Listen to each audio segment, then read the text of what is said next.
Business is booming for luxury lifestyle brand Michael Kors, a newly public retailer reporting profits that more than tripled last quarter. Shares of Kors continue to push high after jumping 13% in pre-market trade. Here we are, up 5.5%. Corinna Friedman is footwear and apparel analyst with Wedbush Securities. She currently has an outperform with Kors $48 price target.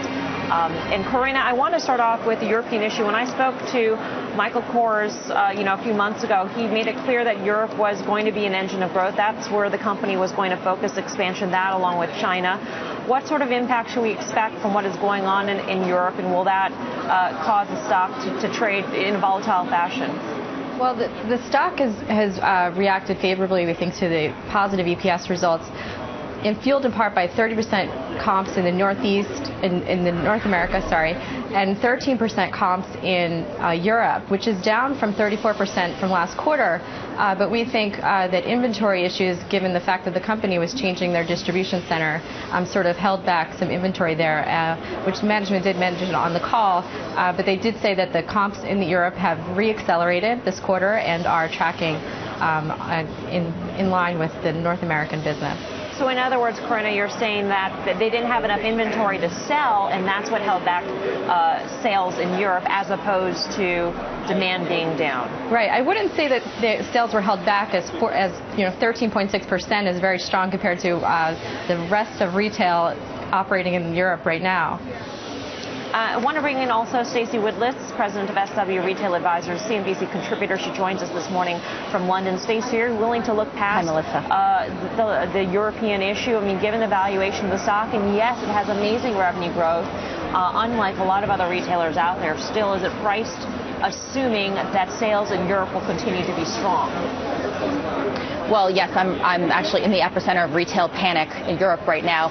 And certainly, if you look at their European business, it's up 14%, but it's less than 10% of their business here.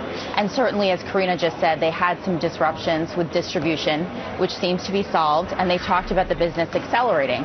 But still, I mean, you have to look at the environment in Europe. You have to look at what other luxury players are telling us. And you do have to worry a little bit about the next couple quarters. And Stacey, also, I mean, how much are we ignoring or maybe overemphasizing exposure to China, or at least the Chinese tourism that drives retail? Sure. So as we've heard about, Chinese tourism, especially in Europe, is huge. It can represent as much as half of the business for a lot of the luxury retailers here. So that's a big deal here. Michael Kors has not really gone into China. They're just starting to go in. So that's a huge opportunity here. Whereas other luxury brands you're hearing about, for example, Coach saying that their tier one market business in China is coming in. Kors has just started to go into that market and brand themselves. So that's a huge opportunity here. Corinna, what accounts for the difference between a Kors and a Coach or other retailers in terms of margins? I'm curious because, it's interesting when you take a look at the mix of products. Last season they were emphasizing a lot of the fabric bags, and that increases the margins for Kors. Are they doing similar things for the current quarter and the next? Well, the fashion watches in particular are a very high margin category for the brand, and that's something that Coach doesn't carry right now, or doesn't carry in a large display as Kors does. Perfume is another high margin category that Michael Kors does very well. It is blowing out of the stores. There's less of an emphasis on apparel, which is a little bit lower margin, versus accessories. Stacey, it's amazing to watch, at least from this desk, what's happened to Lululemon, what's happened to Tiffany, what's happened to Coach. I mean, all these high-end names just sort of get sucked into this vortex. Is there anything to suggest that Kors will be relatively immune to that? Well, I don't think anybody is immune to the environment here. But again, their exposure in Europe is less than 10%. For some other retailers, it's 20%. If you look at Ralph Lauren, if you look at Fossil, it's a much bigger exposure. But obviously, there is a slowdown in the market.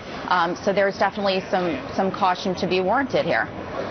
So last question, Corinna, and that would be, are you getting any indications that the company may be holding back? I mean, they announced a certain number of stores that will be open this year. Are they holding back in Europe because of the slowdown? No indication there. Their plan has always been about 10 stores, measured growth, also measured growth in Japan as well. All right, Corinna, Stacey, we've got to leave it there. Thanks for joining us. Thank you.